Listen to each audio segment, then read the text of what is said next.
Mbrëmjen e së mërkurës, Himara çeli sipari në aktiviteteve në kuadër të festave të fundvitit.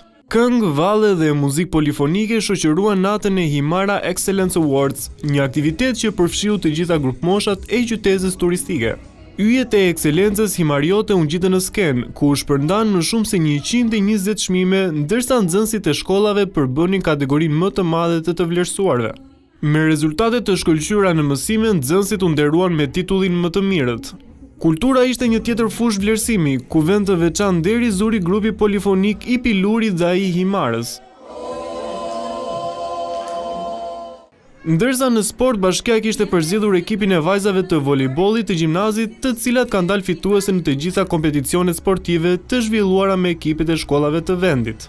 Ndërsa këngëtarja Besa Kokdhima performoi duke përcjellë emocione në skenë. Himara nuk është vetëm plazhi, nuk është vetëm kalat që ka Himara, bukuritë e tjera natyrore, nuk është Himara vetëm këngë, nuk është Himara vetëm peizazhe të bukura sikur se theksova, po Himara është dhe vendi që formon njerëzit.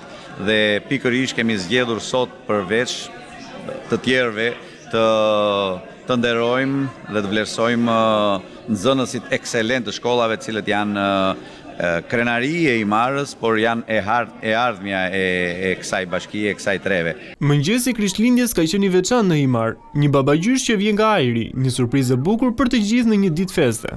Rituali i përvitshëm i babagjyshit përsëri si vjet erdhi në Himar babagjyshi. Menduam që ta sjellim si vjet në një mënyrë tjetër, një formë tjetër, e sollëm nga ajri, vjet e sollëm nga deti. Gjithmonë çdo vit do të ketë surpriza. Kjo është një festë tashmë tradicionale për gjithë Krishtlindjet dhe babagjyshi. Në Himar ne është viti i dytë që po e organizojmë dhe e festojmë, dhe sikur se e patë, gëzimi i fëmijëve në fytyrat e tyre ishte i qartë.